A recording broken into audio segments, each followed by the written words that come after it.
Hello everyone, welcome back to the video. I hope you all are doing well. आज की video में हम guidelines देखेंगे। जो भी किसी डिजीज़ के लिए अगर न्यू गाइडलाइंस आई है या कोई न्यू मेडिकेशन आई है, ये सब गाइडलाइंस आज हम इस वीडियो में देखेंगे। प्लस इससे पहले मैंने एक पार्ट 1 बनाया था गाइडलाइन से रिलेटेड, जिसमें पीपीएच था, meningitis, asthma, hypertension, choking, CPR, ACLS, PLS की जो न्यू गाइडलाइंस है ये सब कवर करा दी थी। ठीक है, now today is part 2।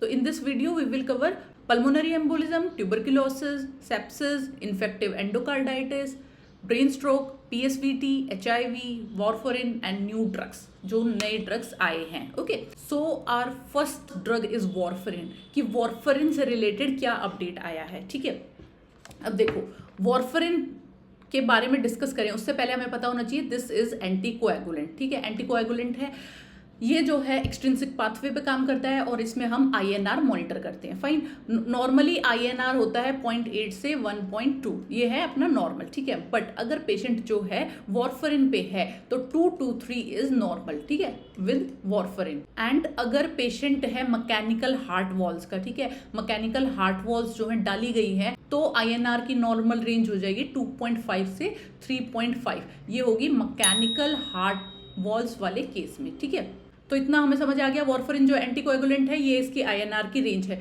Warfarin दिया किस केसेस में जाता है? ये दिया जाएगा एएफ में, एट्रियल फिब्रिलेशन में, डीवीटी में, पल्मोनरी एम्बोलिज्म में, ठीक है, या फिर स्ट्रोक प्रिवेंशन। ठीक है, स्ट्रोक प्रिवेंशन के लिए भी इसे दिया जाता है, प्लस मैकेनिकल हार्ट वॉल्स में ये दिया जाएगा। ठीक है, सो और फर्स्ट गाइडलाइन इज, क्या नया बताया है? डीओएसी जो है प्रेफर किए जाते हैं ओवर वॉरफरिन। पहले क्या था, वॉरफरिन बहुत ज़्यादा यूज में ली जाती थी, बट अभी जो है गाइडलाइंस आई हैं कि डायरेक्ट ओरल एंटीकोएगुलेंट्स डीओएसी जो है हम देंगे। किस केसेस में? एएफ के केस में, डीवीटी के केस में, पीई के केस में, मतलब पल्मोनरी एम्बोलिज्म के केस में हम जो है डीओएसी प्रेफर करेंगे। डीओएसी के एग्जांपल देख लो, डेबिगेट्रेन, रिवेरोक्सेबैन, एपिक्साबैन। ठीक है, ये सब जो है डीओएसी के एग्जांपल्स हैं। ठीक है, पहला पॉइंट बहुत सिंपल है कि वॉरफरिन को छोड़ो, डीओएसी यूज करो ज़्यादा से ज़्यादा। ठीक है, एक्चुअली अब जितना भी मैं आपको पढ़ाऊंगी ना, इसमें आप एक ट्रेंड देखोगे कि अब हम इंजेक्शंस को छोड़ते जाएंगे, ओरल ड्रग्स की तरफ ज़्यादा जाएंगे। ठीक है, या फिर जो कॉम्प्लिकेटेड रेजिमेंट होता था उसको छोड़ के अब जो है सिंपल रेजिमेंट्स आने लग गए हैं। ठीक है, तो अभी क्या था, इनमें जो है आईएनआर मॉनिटर करना होता था, ठीक है, ब्लीडिंग रिस्क बहुत ज़्यादा रहता था, तो इसीलिए वॉरफरिन को हटा दिया गया है एंड डीओएसीज जो है प्रेफर किए जाते हैं। फाइन, ठीक है, तो इधर जो है एक क्वेश्चन ये बन सकता है, डीओएसी क्यों प्रेफर किए जाते हैं? एक तो इसमें आपका रीजन रहेगा ब्लीडिंग रिस्क कम है, सेकंड आईएनआर मॉनिटरिंग करने की जरूरत नहीं है, and third is fix dose. इसमें जो है फिक्स डोज रहती है डीओएसीज की। ठीक है, मतलब डोज जो है एडजस्टमेंट नहीं करनी पड़ेगी। फाइन, बट डीओएसी में हमें क्या मॉनिटर करना पड़ता है? रीनल फंक्शन, ये आपको पता होना चाहिए। ओके, सेकंड थिंग, अगर एएफ है, डीवीटी है, पीई है, तो हम करेंगे डीओएसी प्रेफर। बट अगर केस है मैकेनिकल हार्ट वॉल्व का, ठीक है, तो हम अभी भी वॉरफरिन ही देंगे। या फिर moderate to severe mitral stenosis है, ठीक है, इस केसेस में हम आज भी वॉरफरिन ही देते हैं। मतलब वॉरफरिन को कंप्लीटली नहीं हटाया, but most of the cases के लिए हटा दिया गया है। एक पॉइंट। दूसरा पॉइंट, ब्रिजिंग थेरेपी।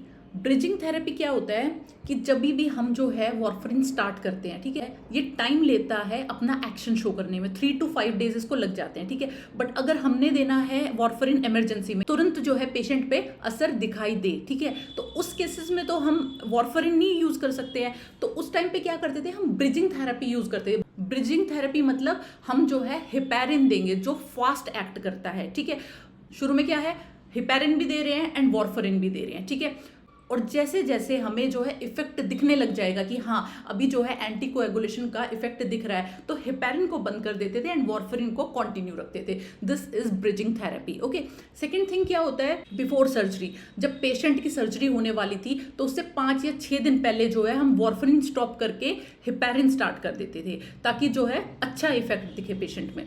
बट अभी जो है ब्रिजिंग थेरेपी बहुत कम कर दी है, हाई रिस्क पेशेंट में यूज की जाएगी, जैसे कि मैकेनिकल हार्ट वॉल्व वाले में। ठीक है, तो ब्रिजिंग थेरेपी को खत्म कर दिया है। सो नाउ अब क्या है, हम डीओएसी देते हैं और इसमें ब्रिजिंग करने की जरूरत नहीं रहती। ठीक है, तो अगर वॉर्फरिन देते हैं तो ब्रिजिंग करनी पड़ती है, बट DOAC देंगे तो ब्रिजिंग की कोई जरूरत नहीं है। फाइन। थर्ड इज TTR, मतलब टाइम इन थेरेप्यूटिक रेंज। ठीक है, ये क्या होता है? ये होता है INR की वैल्यू मॉनिटर की जाती है। अगर INR मोर देन 5 है या फिर लेस देन 1.5 है, ठीक है, तो हम क्या करेंगे, वॉर्फरिन को स्विच कर देंगे DOAC में। ठीक है, और ये कैसे पता चलेगा? ये पता चलेगा TTR से। TTR मतलब टाइम इन थेरेप्यूटिक रेंज। समझो इसका क्या मतलब है।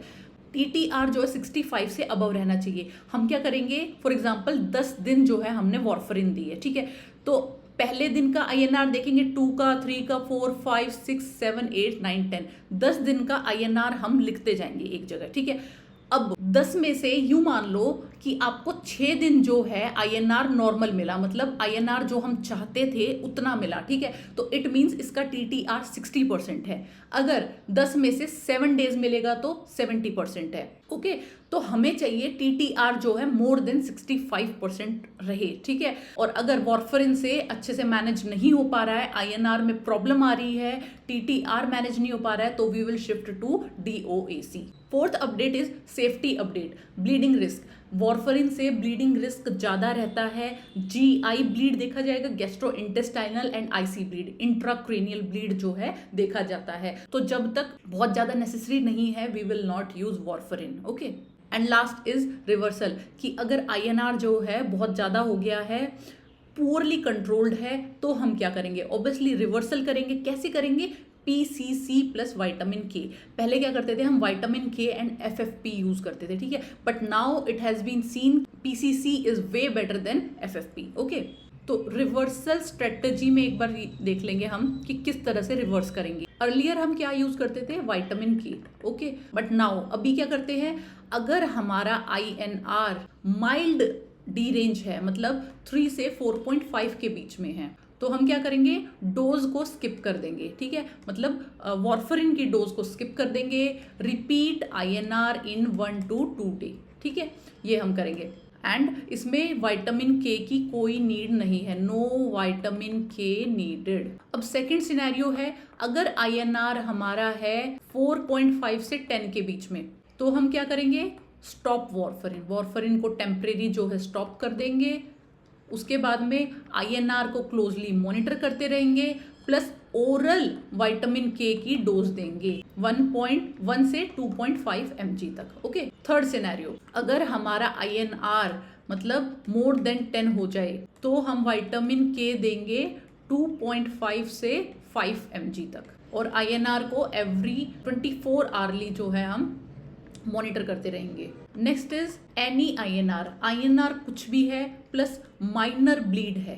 ठीक है, माइनर ब्लीड है तो ट्रीटमेंट करेंगे सेम एज अबव, जो हमने थर्ड पॉइंट में देखा है वही करेंगे। लास्ट फिफ्थ, एनी INR, कुछ भी INR है but life threatening bleeding present है। ठीक है, मेजर ब्लीडिंग है, तो हम क्या करेंगे, वॉर्फरिन को स्टॉप करेंगे। ठीक है, first point, stop warfarin. Second क्या करेंगे, विटामिन K देंगे, बट कितना देंगे, 5 to 10 mg। Okay, and third हम जो है PCC देंगे। PCC क्या होता है, प्रोथ्रोम्बिन कॉम्प्लेक्स कॉन्सेंट्रेट, और ये हम देंगे 4 यूनिट्स। ठीक है, 4 यूनिट्स ऑफ PCC देंगे। फाइन, तो अभी जो है PCC जो है फर्स्ट लाइन ट्रीटमेंट है। ठीक है, पहले हम जो है FFP देते थे, बट अभी जो है PCC देते हैं। ठीक है, क्यों देते हैं PCC, क्योंकि इसमें faster action and rapid correction देखने को मिलता है। Fine, so this is all about warfarin. Warfarin में क्या न्यू गाइडलाइंस आई है। ठीक है, बहुत सिंपल करके इसको समझेंगे। वॉर्फरिन एक एंटीकोएगुलेंट है जिसमें INR मॉनिटर करते हैं। ठीक है, अगर वॉर्फरिन हम नॉर्मल केसेस के लिए दे रहे हैं, जैसे कि AF है, DVT है, PE है, तो उसमें जो है हमें 2 to 3 नॉर्मली देखने को मिलेगा INR। बट अगर मैकेनिकल हार्ट वॉल्स है तो 2.5 से 3.5 मिल जाएगा। ये जनरल क्वेश्चन है, ये इधर से पूछा जा सकता है जनरली भी। ठीक है, अगर गाइडलाइंस की बात ना भी करें तो भी ये इंपॉर्टेंट क्वेश्चन है। अब गाइडलाइंस पे आ जाओ। गाइडलाइंस में क्या बोला है, पहले तो हम हमेशा वॉर्फरिन यूज करते थे, बट नहीं, अगर जो है ईजी केसेस है, मतलब स्टेबल पेशेंट्स हैं, तो we will give DOAC, oral anticoagulants. ठीक है, कौन सी डिजीज जो है थोड़ी स्टेबल वाली मानी जाती है, AF है, DVT है, PE है। ठीक है, तो इसमें ये वाले हम DOAC यूज करेंगे। बट DOAC में क्या हमें मॉनिटर करना पड़ता है, रीनल फंक्शन, एंड वारफरिन में हम INR मॉनिटर कर रहे थे। बट इसमें भी एक एक्सेप्शन है, अगर केस है मैकेनिकल हार्ट वॉल्व का या फिर moderate to severe mitral stenosis, तो हम इसमें वारफरिन दे देंगे, सिंपल है। अब सेकंड क्या है, ब्रिजिंग थेरेपी के लिए बोला। पहले जो है ब्रिजिंग थेरेपी यूज करते थे, हेपारिन का यूज करते थे कुछ टाइम तक बिफोर सर्जरी, बट अभी जो है ब्रिजिंग थेरेपी यूज नहीं करनी पड़ेगी अगर हम DOAC यूज करेंगे तो। Third is TTR, time to therapeutic range, वो हम जो है 65% से ऊपर रखेंगे, ठीक है।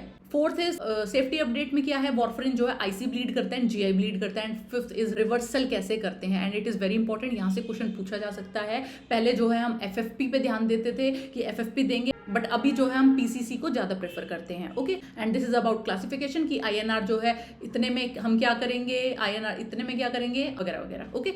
सो this is all about warfarin. Now our second disease is pulmonary embolism में क्या न्यू गाइडलाइंस है। और हाँ, एक बात और, इतने बड़े बड़े पॉइंट्स देख के डरना नहीं है कि पता नहीं कितने पॉइंट्स अब ऐड कर दिए गए हैं। पहले ही मुश्किल से पल्मोनरी एम्बोलिज्म का ट्रीटमेंट याद किया था, अब इतना आ गया, कैसे याद होगा। इसमें इतना याद करने का कुछ होता नहीं है, ठीक है ये बेसिक ही, अगर आप 2 या 3 बार पढ़ लोगे तो याद हो जाएगा, ठीक है। अब देखो पल्मोनरी एम्बोलिज्म होता क्या है, शॉर्ट में समझो। अगर जो है क्लॉट लंग्स की आर्टरीज में घुस जाए तो उसको पल्मोनरी एम्बोलिज्म बोलते हैं, ठीक है। पल्मोनरी मतलब लंग्स एंड एम्बोलिज्म मतलब क्लॉट जो है लंग में घुस गया है, इट मीन्स पल्मोनरी एम्बोलिज्म। और अगर यही क्लॉट जो है वेन्स में चला जाए, लेग की वेन्स में चला जाए, तो इसको DVT बोलते हैं, ठीक है। एंड DVT का मेजर कॉज जो है पल्मोनरी एम्बोलिज्म मिलता है, ठीक है। ये तो हो गया पल्मोनरी एम्बोलिज्म। इसमें क्या है, शॉर्टनेस ऑफ ब्रेथ देखी जाएगी, टैकीकार्डिया, टैकिपनिया वगैरह देखा जाएगा, ठीक है। ट्रीटमेंट हम इसका क्या करते थे, हम जो है एंटीकोएगुलेंट्स देते हैं एंड थ्रोम्बोलिटिक्स देते हैं, ओके। तो अब न्यू गाइडलाइंस के अकॉर्डिंग क्या बोला गया है, अब आ गया है न्यू क्लासिफिकेशन सिस्टम। पहले क्या है, लो, इंटरमीडिएट एंड हाई रिस्क में पेशेंट डिस्ट्रीब्यूटेड थे, बांटे गए थे, ठीक है। बट अभी जो है न्यू क्लासिफिकेशन के अकॉर्डिंग पेशेंट जो है डाल दिए हैं ABCDE कैटेगरी में, ओके। ए जो है सबसे हल्का सा पेशेंट है, एंड E जो है बड़ा कॉम्प्लेक्स सा पेशेंट है, ठीक है। ए मतलब एसिम्प्टोमेटिक, जो पेशेंट एसिम्प्टोमेटिक है। B मतलब लो रिस्क है। C मतलब थोड़ा सा और ज्यादा रिस्क है, मॉडरेट रिस्क है। एंड D मतलब सीवियर रिस्क है। इसमें क्या है, राइट वेंट्रिकल डिसफंक्शन भी देखा जाएगा, ठीक है। एंड लास्ट E मतलब बिल्कुल ही मरने जैसी हालत है, शॉक में पेशेंट है या फिर कोलैप्स कर गया, ठीक है। तो ये जो है हमने कैटेगरीज बना दी है। पहले थी लो, इंटरमीडिएट एंड हाई रिस्क, अब जो है A to E बांट दी गई है, ठीक है।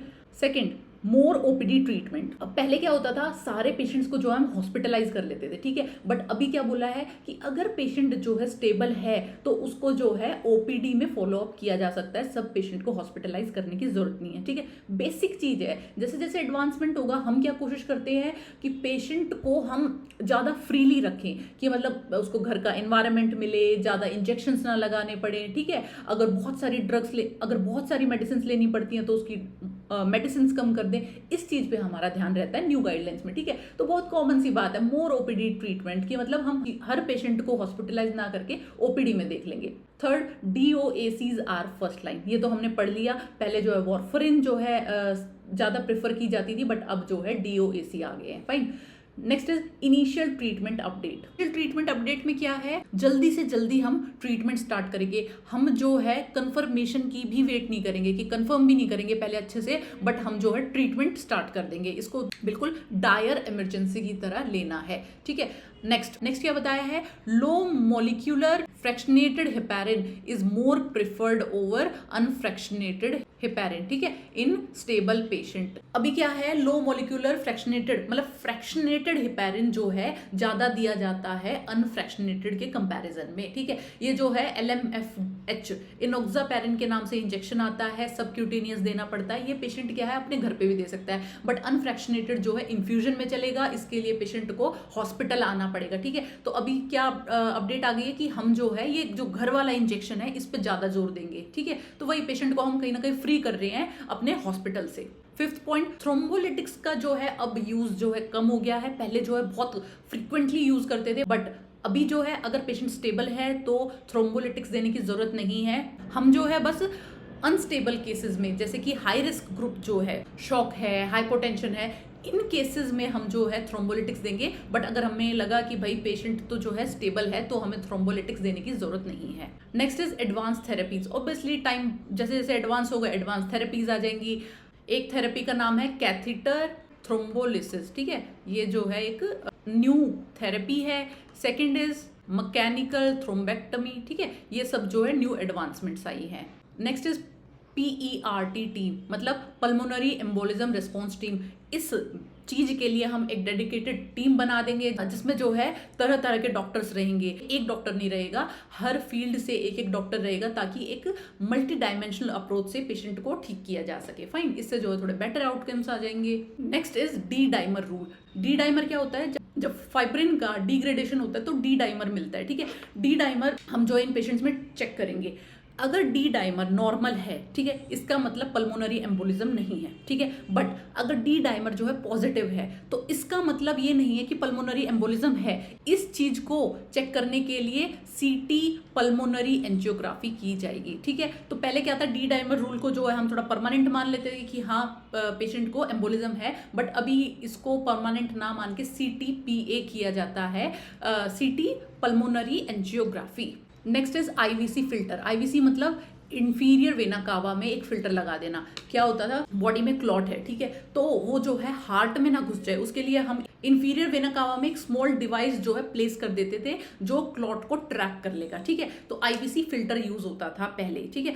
बट अभी जो है IVC फिल्टर के यूज को जो है रिस्ट्रिक्ट कर दिया गया है, कम कर दिया गया है। Now we will use filter only in cases जिसमें एंटीकोएगुलेंट्स यूज नहीं किया जा सकते, ठीक है। जैसे कि कोई मेजर सर्जरी हुई है या फिर एक्टिव ब्लीड है, इन केसेस में हम एंटीकोएगुलेंट्स तो नहीं दे सकते हैं, तो उन केसेस में हम IVC फिल्टर आज भी यूज करते हैं, ठीक है। Next is duration of treatment में क्या है, इन्होंने बोला इंडिविजुअलाइज्ड ट्रीटमेंट होना चाहिए। ऐसे नहीं बोल सकते कि हर पेशेंट में जो 6 महीने का ट्रीटमेंट है, 8 महीने का ट्रीटमेंट है, ठीक है, केस टू केस वेरी करता है, but at least 3 months of treatment जो है सबको मिलना चाहिए, चाहे कितना भी स्टेबल पेशेंट है। एक चीज। दूसरी चीज, 3 महीने के बाद जो है उसको रीअसेस किया जाएगा और अगर जरूरत पड़ी तो उसको लाइफ टाइम भी एंटीकोएगुलेंट्स पे रखा जा सकता है, ठीक है।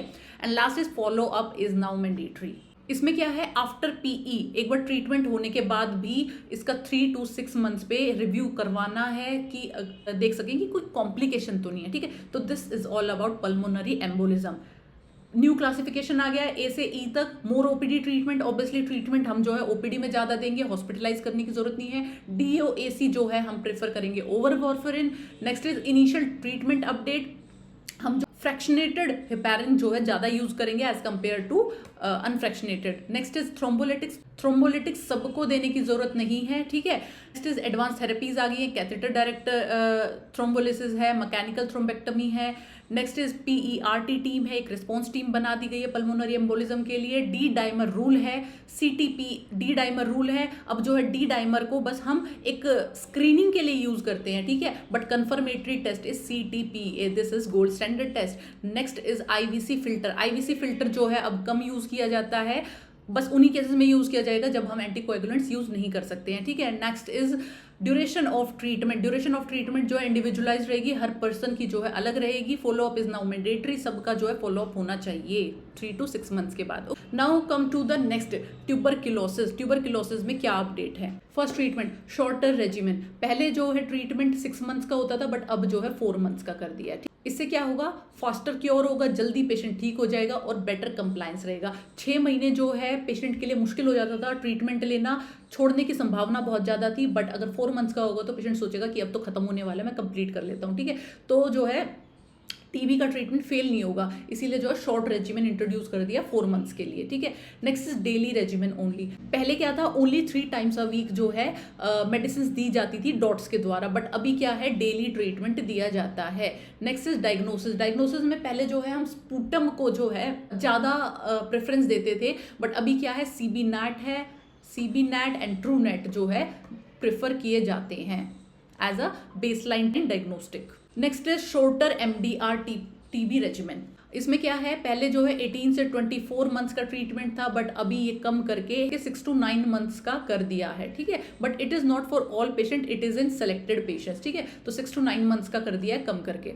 Next is MDR TB all oral regimen. MDR TB में पहले क्या था, इंजेक्शंस थे बहुत ज़्यादा, ठीक है, बट अभी वो इंजेक्शंस हटा दिए हैं क्योंकि वो टॉक्सिसिटी कॉज करते थे। कैनामाइसिन है, एमिकामाइसिन यूज होता था, ये जो है ओटोटॉक्सिसिटी करते थे। इस ये जो है हटा के ओरल ड्रग्स को जो है इसमें इंक्लूड कर दिया है।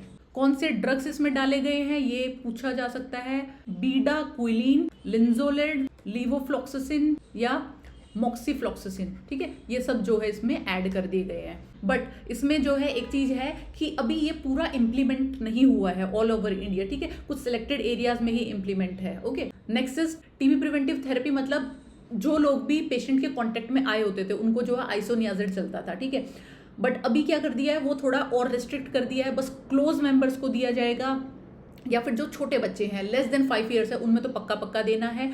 और किस में देना है, इम्यूनो कॉम्प्रोमाइज पर्सन में, लाइक HIV पर्सन है उसमें हम देंगे, प्लस जिसका स्टेरॉइड थेरेपी चल रहा है इन पेशेंट्स में हम इन पॉपुलेशन में जो है हम प्रिवेंटिव थेरेपी देंगे, ठीक है। तो पहले क्या है बहुत ज्यादा लोगों को प्रिवेंशन थेरेपी दिया जाता था, अब वो जो है घटा के कम कर दिया है।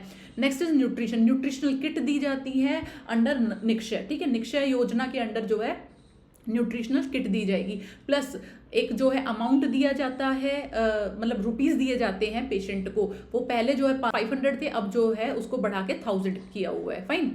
Next is universal drug susceptibility testing, every TB वाले पेशेंट की जो है स्क्रीनिंग करनी है फॉर रेजिस्टेंसी, ठीक है, जब स्टार्टिंग में टीबी पाई गई है तभी जो है हम स्क्रीनिंग कर लेंगे for resistancy. And last is follow up and adherence, obviously follow up करेंगे, एडहेरेंस रहनी चाहिए, दवाइयाँ टाइम पे लेता रहे पेशेंट, इसके लिए जो है एक पोर्टल है निक्षय पोर्टल, इस पे जो है सारी डिजिटल इंफॉर्मेशन जो है रिकॉर्ड होती रहती है, ठीक है। तो ट्यूबरकुलोसिस के लिए मेन चीजें क्या है, एक तो शॉर्टर रेजिमेन आ गया है, पहले 6 मंथ्स का होता था अब जो है 4 मंथ्स का है, डेली रेजिमेन है, अब डेली दवाई दी जाएगी, डायग्नोसिस में जो है CB नेट किया जाएगा एंड ट्रू नेट किया जाएगा, पहले जो है हम स्पूटम को प्रेफरेंस देते थे। Next is shorter MDR TB regimen, जो रेजिमेन 18 to 24 मंथ्स का होता था उसको घटा के 6 to 9 मंथ्स का कर दिया है। नेक्स्ट इज MDR TB में बस ओरल ड्रग्स डाल दी गई हैं, अब जो है इंजेक्शन हटा दिए गए हैं। TB प्रिवेंटिव थेरेपी कम लोगों को जो है अब हम प्रिवेंटिव थेरेपी देने की जरूरत है जो आइसोनियाजिड होती है। न्यूट्रिशन में जो है 1000 रुपीज दिए जाते हैं अंडर निक्षय योजना। नेक्स्ट इज UDST की हम बेस लाइन पे ही स्टार्टिंग में ही पेशेंट को स्क्रीन कर लेंगे रेजिस्टेंसी के लिए। And last is follow up and adherence, Nikshay portal पे हम जो है रिकॉर्ड करते रहेंगे कि कौन सा पेशेंट टाइमली दवाई ले रहा है या नहीं ले रहा है, ठीक है। Now come to the next guidelines जो है सेप्सिस को लेके। सेप्सिस अगर पेशेंट को हो गया है तो हम क्या करेंगे, तो अब सेप्सिस में क्या होता है, सेप्सिस मतलब इन्फेक्शन की वजह से अगर मल्टी ऑर्गन डैमेज हो जाए तो इसको बोलेंगे सेप्सिस है, ठीक है। तो इसमें फर्स्ट पॉइंट क्या है कि fixed fluids to dynamic response. पहले क्या था, जब भी सेप्सिस का पेशेंट आता था तो हम उसमें फिक्स फ्लूइड देते थे, मतलब फिक्स मतलब कि 30 ml पर kg फ्लूइड देते थे हर पेशेंट में, ठीक है। बट अभी क्या कर दिया है, डायनामिक रिस्पॉन्स है, रिलेटेड टू कंडीशन की पेशेंट की कंडीशन कैसी है बार बार रीअसेस करेंगे, उसके बेसिस पे हम इसको कम ज्यादा करेंगे फ्लूइड को, ठीक है। क्योंकि हो क्या रहा था, पहले जब हम 30 ml पर kg दे रहे थे तो बहुत पेशेंट में फ्लूइड ओवरलोड हो रहा था, ठीक है। इसीलिए जो है अब ये डायनामिक रिस्पॉन्स आ गया है कि हम पेशेंट के अकॉर्डिंग जो है इसको चेंज करेंगे, ओके।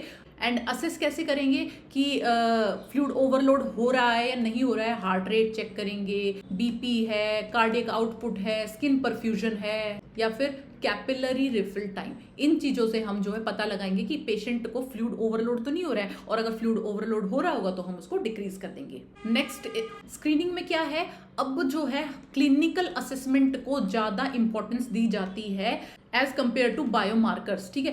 पहले क्या होता था, अगर प्रोकैल्सिटोनिन अगर बढ़ा हुआ है तो हम क्या करते थे, एंटीबायोटिक स्टार्ट कर देते थे, बट नहीं, अभी जो है क्लिनिकल असेसमेंट भी जरूरी है, तभी हम जो है ट्रीटमेंट उसके अकॉर्डिंग देंगे। अब इसमें एक टर्म होती है क्यू, ये क्या है, quick sequential organ failure assessment, ठीक है। इसमें क्या होता था, रेस्पिरेशन रेट देखा जाता था, मेंटल स्टेटस देखा जाता था, प्लस सिस्टोलिक BP अगर लेस देन 100 है तो, ठीक है। ये 3 फैक्टर्स इसमें देखे जाते थे और डिटेक्ट किया जाता था कि ये जो है कैसा केस है, बहुत ज्यादा सीवियर है या मॉडरेट सीवियर है, ठीक है। बट बाद में पाया गया ये जो है सिर्फ लेट केसेस में हेल्पफुल है, ठीक है। अगर लेट या सीवियर केसेस हैं उन्हीं में हेल्पफुल है, अर्ली स्टेज में जो है ये डिटेक्ट नहीं कर पाता था, तो इसीलिए इसकी जगह पे क्या ले आए, न्यूज़ क्या है, नेशनल अर्ली वार्निंग स्कोर। तो न्यूज क्या करता है, ये अर्ली डिटेक्शन में हेल्प करता है, ठीक है। कुछ नहीं है, स्क्रीनिंग के अंडर है। स्क्रीनिंग में क्या था, पहले हम क्यू सोफा से पता करते थे कि पेशेंट की हालत कैसी है, बट फिर प्रॉब्लम क्या आई वहां पे कि जो है वो सीवियर केसेस के बारे में बता रहा था खाली। तो इसीलिए एक नई चीज इंट्रोड्यूस की गई, न्यूज। ये जो है अर्ली डिटेक्शन कर देता है, ठीक है। इसके अलावा एक होता है म्यूज, ये होता है मॉडिफाइड अर्ली वार्निंग स्कोर, ठीक है। इनमें क्या क्या यूज किया जाता है, इसमें देखा जाएगा respiration rate, temperature, BP, heart rate, oxygen saturation, consciousness, ये सब इसमें देखा जाएगा, ठीक है। तो it is better than Q sofa. और म्यूज में क्या है, म्यूज भी सिमिलर है, ठीक है, ऑलमोस्ट सेम है, बस जैसे कि इसमें ऑक्सीजन सेचुरेशन नहीं रहेगा, बाकी जो है सेम रहेगा, ठीक है। Next is hour one bundle. शुरू के 1 घंटे में आप क्या करोगे।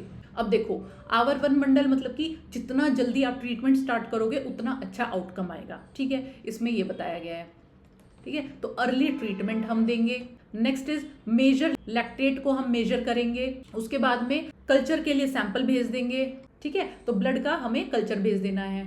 ब्रॉड स्पेक्ट्रम एंटीबायोटिक स्टार्ट करेंगे, ठीक है। एंटीबायोटिक जो है जल्दी से जल्दी स्टार्ट करनी है, क्योंकि देखो सेप्सिस है, इन्फेक्शन की वजह से हो रहा है, एंटीबायोटिक्स तो देनी है, तो जल्दी से जल्दी स्टार्ट कर दो। ब्रॉड स्पेक्ट्रम यूज कर रहे हैं, हमें नहीं पता कौन सा बैक्टीरिया है, ठीक है, तो इसलिए हम ब्रॉड स्पेक्ट्रम दे देते हैं। बट जैसे ही कल्चर की रिपोर्ट आ जाएगी, we will narrow it down, फिर हम नैरो एंटीबायोटिक्स देंगे जो स्पेसिफिकली उस बैक्टीरिया के लिए है, वही एंटीबायोटिक बाद में हम देंगे। एंड इसको ही डी एस्केलेशन बोलते हैं, ठीक है। डी एस्केलेशन किसे बोलते हैं कि पहले तो हमने दे दी थी ब्रॉड स्पेक्ट्रम एंटीबायोटिक्स, ठीक है, बट बाद में जब कल्चर की रिपोर्ट आई तो हमने उसको नैरो कर दिया। अब जो है स्पेसिफिकली वही एंटीबायोटिक दी जा रही है, and that is known as de escalation. एक पहले क्या करते थे, एंटी फंगल दिया जाता था, ठीक है, सभी पेशेंट्स को। अब जो है वो भी बंद हो गया, एंटी फंगल नहीं दिया जाता। तो आवर वन बंडल हमने समझ लिया। जल्दी जल्दी से हम जो ट्रीटमेंट स्टार्ट करेंगे, लैक्टेट मॉनिटर करेंगे, कल्चर के लिए भेज देंगे, एंटीबायोटिक स्टार्ट करेंगे, ठीक है। Next is vasopressors. अगर बहुत ज्यादा हाइपोटेंशन है, बीपी कम है, तो आप क्या करोगे, वेसोप्रेसर्स दोगे, और इसमें फर्स्ट चॉइस हमारी रहेगी एपिनेफ्रिन, ठीक है। और हमारा टारगेट क्या रहेगा कि हम मैप जो है मोर देन और इक्वल टू 65 mmHg रखें, फाइन। एक जो है फ्लूइड में चेंज आया है, पहले क्या था, हम जो है नॉर्मल सेलाइन को प्रेफर करते थे, बट अभी जो जैसे डायनामिक रिस्पॉन्स आया है, इसमें हम बैलेंस्ड फ्लूइड देते हैं। बैलेंस्ड फ्लूइड क्या होता है, मतलब RL देंगे इसमें, ठीक है, RL देंगे एंड प्लाज्मा लाइट, ये 2 फ्लूइड्स जो है हम प्रेफर करते हैं। क्या नहीं देना है, hydroxy ethyl starch and gelatin, ये दोनों नहीं देने हैं क्योंकि ये किडनी इंजरी करते हैं, ठीक है। दोबारा बता देती हूँ, hydroxy ethyl starch and gelatin नहीं देने। यहाँ से क्वेश्चन बन सकता है कि क्या नहीं देना है, तो in this we will give balanced fluid and that is RL या फिर plasma lyte, okay. Next point is 5th point, source control क्या है, जहां से इन्फेक्शन हो रहा है, जैसे कि कोई ड्रेन है, इन्फेक्टेड ड्रेन है, या फिर कोई कैथेटर है इन्फेक्टेड, ठीक है, या फिर कोई पार्ट है बॉडी का जिसमें सेप्सिस हो गया, ठीक है, तो उसके लिए सर्जरी करनी पड़ेगी। हम जो है सोर्स को कंट्रोल करेंगे। ड्रेन अगर इन्फेक्टेड है तो जल्दी से जल्दी ड्रेन को निकाल दो, कैथेटर अगर इन्फेक्टेड है तो कैथेटर को निकाल दो, और सर्जरी चाहिए तो जल्दी से जल्दी सर्जरी करेंगे, ठीक है। बट इसमें क्या है, टाइम लिमिट दी गई है विदिन 6 आवर, ठीक है। विदिन 6 आवर जो है हम सोर्स को कंट्रोल कर देंगे, क्योंकि खाली एंटीबायोटिक देते रहो कोई असर नहीं पड़ने वाला जब तक तुम सोर्स को कंट्रोल नहीं करोगे, fine. Next is ICU monitoring. इसमें क्या बताया गया है कि हम कोशिश करेंगे जल्दी से जल्दी जो है पेशेंट को ICU में शिफ्ट कर दें, ठीक है, and that should be done in within 6 hours के अंदर अंदर हम पेशेंट को ICU में शिफ्ट कर देंगे। नेक्स्ट इज सपोर्टिव केयर में क्या है, हम जो है अर्ली एंटेरल फीडिंग स्टार्ट कर देंगे, ठीक है। एंटेरल फीडिंग में हम 72 आवर्स के अंदर जो है स्टार्ट कर देंगे एंटेरल फीडिंग। और जो है ग्लूकोज को हम कंट्रोल में रखेंगे। अगर ग्लूकोज जो है मोर देन 180 है तो हम इंसुलिन स्टार्ट कर देंगे। नेक्स्ट इज DVT में क्या है, हम जो है DVT का प्रोफाइलेक्सिस दे देंगे, मतलब एंटीकोएगुलेंट्स दे देंगे अनलेस कॉन्ट्राइंडिकेटेड। अगर कॉन्ट्राइंडिकेशन नहीं है तो हम DVT का प्रोफाइलेक्सिस दे देंगे, that is anticoagulant. What not to do, अब इसमें एक नया पॉइंट है, क्या नहीं करना है। पहले हम जो है IV इम्यूनोग्लोबिन देते थे, IV IG देते थे, बट अब ये नहीं दिया जाता है, okay.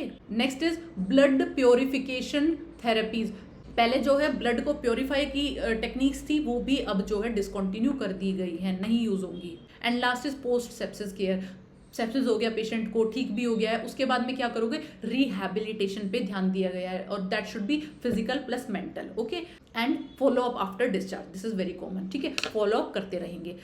So this is all about sepsis में हमने काम की बातें क्या पढ़ी है। इंपॉर्टेंट क्या है, डायनामिक रिस्पॉन्स है, बैलेंस्ड फ्लूइड यूज करेंगे जो है RL एंड प्लाज्मा लाइट। पहले जो है हर पेशेंट को 30 ml पर केजी दिया जाता था, अब नहीं दिया जाता है। सेकंड इज स्क्रीनिंग, पहले हम क्यू सोफा यूज करते थे, now news and muse are use because ये जो है अर्ली केसेस को डिटेक्ट कर लेते हैं।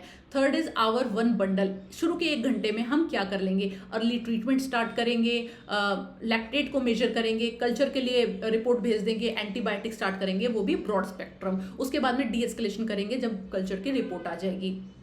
Next is source control, next is vasopressors में क्या है, एपिनेफ्रिन जो है हम देंगे ताकि मैप जो है मोर देन 65 रह सके। उसके बाद में सोर्स कंट्रोल, जहां से इन्फेक्शन हो रहा है उसी ड्रेन को या कैथेटर को हटा देंगे, ठीक है। Next is supportive care, next is ICU monitoring, less than 6 hours में जो है पेशेंट को हम आईसीयू में शिफ्ट कर देंगे। सपोर्टिव केयर में एंटरल फीडिंग स्टार्ट कर देंगे, विद इन 72 आवर्स डीवीटी का प्रोफाइलेक्सिस दे देंगे, मतलब एंटीकोएगुलेंट दे देंगे। What not to do, IV IG नहीं देना है, ब्लड प्योरिफिकेशन टेक्निक्स यूज नहीं करनी, and last is post sepsis care. Okay, so this is all about sepsis. Next is infective endocarditis. ये क्या होता है, अगर एंडोकार्डियम का इन्फेक्शन हो जाए, मतलब इनर लेयर ऑफ हार्ट का इन्फेक्शन हो जाए, that is known as infective endocarditis. इसमें क्या देखने को मिलता है, ओस्लर नोड्स, ये आपसे पूछ लिया जाता है, प्लस जेनवेल लीजन्स, ये इसमें देखने को मिलते हैं। ओके, एंड इसका मोस्ट कॉमन पॉजिटिव फैक्टर रहता है स्टेफिलोकोकस ओरियस, ठीक है, ये भी पूछा जा सकता है।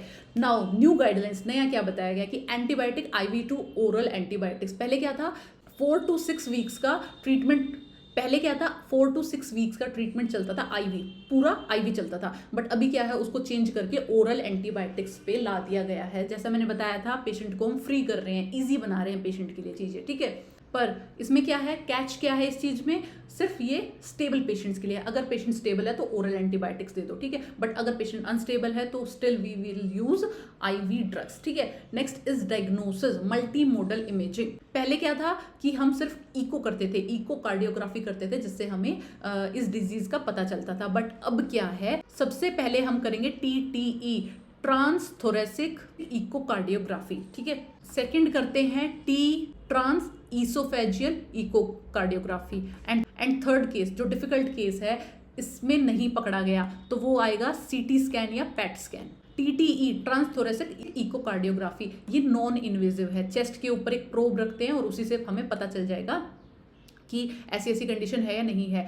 बट अगर जो है डाउट है, ठीक है, कंफर्म नहीं हुआ है, तो we will go for TEE। ये जो है इन्वेजिव प्रोसीजर है, इसमें ईसोफेगस के थ्रू जो है ट्यूब डाली जाती है। बट अगर इन दोनों में से भी बात नहीं बनी तो obviously we will go for CT scan या PET scan. Next is endocarditis team, एक टीम बना दी गई है जिसमें कार्डियोलॉजिस्ट रहेगा, एक कार्डियक सर्जन रहेगा, एक माइक्रोबायोलॉजिस्ट रहेगा, ये सब मिलके जो है पेशेंट को ट्रीट करेंगे। तो ये इसमें क्या बोलना चाह रहे हैं कि ऐसे पेशेंट्स को ठीक करना एक डॉक्टर का काम नहीं है, ये मल्टी डिसिप्लिनरी अप्रोच होनी चाहिए। Fine.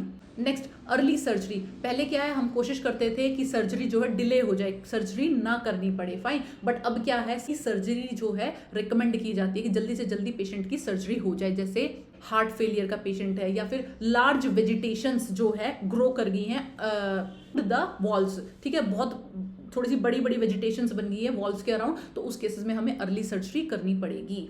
Next is antibiotic prophylaxis, पहले जो है प्रोफाइलेक्सिस में बहुत कॉमनली जो है एंटीबायोटिक्स हम दे देते थे, बट अब क्या है वो थोड़ा और नैरो डाउन कर दिया है कि या तो किसी को प्रीवियस एंडोकार्डाइटिस हो, उसको हम प्रोफाइलेक्सिस के रूप में एंटीबायोटिक दे सकते हैं, या फिर किसी का डेंटल प्रोसीजर हुआ है उस केसेस में देंगे, या फिर कोई प्रोस्थेटिक वॉल डली है, कंजेनाइटल हार्ट डिजीज है, इन केसेस में हम जो है एंटीबायोटिक प्रोफाइलेक्सिस देंगे। It is not for everyone, सबको नहीं देनी है। नेक्स्ट इज वही सेम आउट पेशेंट ट्रीटमेंट जो हर डिजीज में बताया गया है कि कोशिश करेंगे हम पेशेंट को जल्दी से जल्दी डिस्चार्ज कर दें और घर पे ही वो अपना ट्रीटमेंट लेता रहे, बस OPD में आएगा, फॉलो अप करके चला जाएगा। Next is device related endocarditis. Device related मतलब क्या होता है, जब हम पेसमेकर्स पेशेंट को डालते हैं या मैकेनिकल वॉल्स डाली जाती हैं, उनमें जो है खतरा रहता है इन्फेक्टिव एंडोकार्डाइटिस होने का, ठीक है। तो इन पेशेंट्स के लिए जो पेसमेकर वाले हैं या मैकेनिकल वॉल्स वाले हैं, इनके लिए स्पेशल अप्रोच यूज की जाएगी एंडोकार्डाइटिस को प्रिवेंट करने के लिए, ठीक है। And last is repeat imaging. Repeat imaging में है अगर तुमने इको करवाया, इको कार्डियोग्राफी करवाई, ठीक है, और वो आई है नेगेटिव, कोई प्रॉब्लम नहीं आई है, but still you are suspicious कि नहीं होना तो चाहिए। अब मन में बैठ गई है बात कि होना चाहिए, बट रिपोर्ट जो है नेगेटिव आ रही है, तो आप क्या करेंगे, रिपीट करेंगे इमेजिंग को आफ्टर 5 to 7 days, ठीक है, 5 से 7 दिन बाद जो है आप रिपीट करेंगे। Next is brain stroke. Brain stroke बहुत इंपॉर्टेंट है क्योंकि 2026 में ही इसकी अपडेट आई है, and that update is related to thrombolytics. पहले क्या होता था, एल्टीप्लेज यूज होती थी, बट अभी इसको चेंज कर दिया है टेनेक्टिप्लेज ने। तो अब क्या पाया गया है कि tenecteplase is way better than alteplase, first thing. Second thing, ये जो है इजी टू एडमिनिस्टर है, 5 से 10 सेकंड में आप इसको दे दोगे। ये जो है बोलस दी जाती है 0.25 mg पर केजी, बट एल्टीप्लेज में क्या होता था, 1 आवर का इन्फ्यूजन चलता था, तो अननेसेसरी जो है बहुत टाइम लग जाता था में, इसीलिए एल्टीप्लेज को कन्वर्ट कर दिया गया है टेनेक्टिप्लेज में। Next is time window expanded. पहले क्या बोला जाता था कि अगर 4 से 6 घंटे में जो है पेशेंट का ट्रीटमेंट स्टार्ट हो जाना चाहिए, ठीक है, उसके बाद में करोगे तो कोई फायदा नहीं है, बट अभी क्या बोला गया है, अप टू 24 आवर्स, ठीक है। अगर इमेजिंग में मतलब MRI में टिश्यू जो है वायबल है, ब्रेन जो है ठीक दिख रहा है, तो we can start treatment up to 24 hours, ठीक है। नेक्स्ट इज ब्लड प्रेशर को लेके एक गाइडलाइन है कि बिफोर थ्रोम्बोलिटिक्स देने से पहले जो है आपको बीपी रखना है 185/110 से कम, ठीक है। आफ्टर थ्रोम्बोलिटिक्स आपको कितना रखना है, लेस देन 180/105, ठीक है। ये जो है आपको बीपी रेगुलेट करके रखना है और इससे जो है कम ही रखना है। बट अगर थ्रोम्बोलिटिक्स यूज नहीं की गई है, थ्रोम्बोलिटिक्स नहीं दी गई है, तो हम थोड़ा सा हायर साइड रखेंगे बीपी को। क्यों, देखो ऑलरेडी थ्रोम्बस बना हुआ है, तो ब्लड जो है कम पहुंच रहा है ब्रेन को, ठीक है। जितना ब्लड कम पहुंचेगा उतना जो है इंजरी होती रहेगी ब्रेन में, ठीक है। तो हम क्या करेंगे, बीपी को बढ़ा के रखेंगे ताकि ज्यादा से ज्यादा ब्लड जो है वहां पे पहुंच पाए, ठीक है। तो इस केसेस में अगर थ्रोम्बोलिटिक्स नहीं दी गई है तो हम बीपी हायर साइड पे रखेंगे, ठीक है। तो इधर होता है 220/120, ठीक है। अगर इतना है, इधर तक बीपी है तो कोई प्रॉब्लम नहीं है, बट अगर इससे ऊपर जाएगा तो obviously we will treat, and this is known as permissive hypertension, ठीक है, कि मतलब इतना हाइपरटेंशन चलेगा, permissive hypertension. Last is paediatric stroke, ठीक है। पीडियाट्रिक स्ट्रोक में क्या है, पहले तो ये पीडियाट्रिक इसमें माना गया है बिलो 18 ईयर्स, ठीक है। नियोनेट से लेके 18 ईयर तक का बच्चा पीडियाट्रिक है, ठीक है। तो इसमें क्या अपडेट है कि MRI जो है फर्स्ट लाइन डायग्नोसिस है, ठीक है। पहले जो है हम CT स्कैन प्रेफर करते थे, बट अभी जो है क्या बताया गया, MRI जो है फर्स्ट लाइन ट्रीटमेंट होगा क्योंकि it is more sensitive, first thing. Second thing is now thrombolytics can be used in some adolescents, ठीक है। कुछ बच्चों में जो है थ्रोम्बोलिटिक्स भी यूज किए जा सकते हैं, पहले नहीं किए जाते थे बट अभी यूज किए जा सकते हैं। Now come to the next guideline that is about PSVT, ठीक है। PSVT में क्या आया है, catheter ablation first line treatment है। पहले हम कोशिश करते थे कि ड्रग्स से जो है हम PSVT ट्रीट करें, बट अभी क्या बताया है कि अगर रिकरिंग PSVT है, बार बार हुए जा रहा है, तो directly go for catheter ablation, ठीक है। Second is modified Valsalva. ये क्या होता है, पहले जो है हम सिंपल वल्सल्वा को जो है ज़्यादा प्रेफर करते थे, उसमें क्या होता था, simple straining method is use, ठीक है।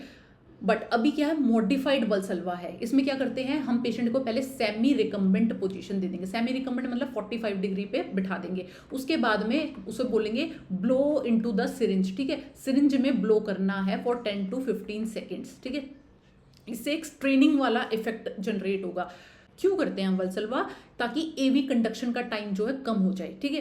तो इसमें क्या करेंगे, सेमी रिकम्बेंट पोजीशन दे देंगे और ब्लो कर पेशेंट को बोलेंगे कि ब्लो इनटू द सिरिंज। उसके बाद में जैसे ही वो 10 से 15 सेकंड तक ब्लो करेगा, उसको बोलेंगे ले फ्लैट, सीधे लेट जाओ, और उसके पैर जो है, लेग जो है रेज कर देंगे, लेग रेज कर देंगे 45 डिग्री तक और 15 to 20 सेकेंड्स, ठीक है। ये जो है मॉडिफाइड वल्सल्वा है। पेशेंट को बिठा दिया 45 डिग्री पे, फिर उसको बोला कि सिरिंज में ब्लो करो, उसके बाद में जैसे ही वो ब्लो करेगा 15 सेकंड तक, सीधा लेटा दो, सीधा लेटाने के बाद में पैर उठा दो 15 से 20 सेकंड के लिए, और फिर दोबारा से सिटिंग पोजीशन में ले आओ, ठीक है। This is modified Valsalva. Next is adenosine. Adenosine is something जो पहले भी यूज किया जाता था, जो अभी भी यूज किया जाता है, बट पहले जो 6 mg यूज किया जाता था, now it is use 12 mg। ये जो फर्स्ट लाइन ट्रीटमेंट रहता है, बहुत बढ़िया गोल्ड स्टैंडर्ड ट्रीटमेंट है एडिनोसिन, ठीक है। बट इसमें न्यू बात क्या है, नई चीज क्या है, कि हम हार्ट के पास वाली वेन यूज करेंगे, जो लार्ज बोर वाली वेन होगी, एंटी क्यूबाइटल वेन, ठीक है, इसमें यूज करेंगे जो हार्ट के पास होती है। Okay, and last is FDA approved new drug. ये है मोस्ट इंपॉर्टेंट, यहां से क्वेश्चन आ सकता है। FDA ने एक ऐसी ड्रग ला दी है, एक इतनी इजी सेल्फ एडमिनिस्ट्रेड ड्रग ला दी है जो घर पे पेशेंट खुद भी यूज कर सकता है। इंट्रानेजल ड्रग है, नाम है एट्रीपेमिल, ठीक है। एट्रीपेमिल जो है ड्रग, इंट्रानेजल ड्रग है जो अभी न्यूली अप्रूव की गई है, पेशेंट जो है घर पे यूज कर सकता है for PSVT। Okay, and now come to the new medicine, जो अभी न्यू मेडिसिन इन्वेंट हुई हैं। फर्स्ट इज वेट लॉस के लिए दो ड्रग्स हैं, सेमाग्लूटाइड एंड तिर्जेपिटाइड। ये क्या करती हैं? एपेटाइट को कम करती है, भूख कम लगेगी, और जो है गैस्ट्रिक का एम्प्टिंग रेट, खाली होने का रेट जो है कम कर देंगे, ठीक है। गैस्ट्रिक जो है कम एम्प्टी होगा तो जो है पेशेंट कम खाएगा, इससे जो है वेट लॉस में हेल्प मिलेगी।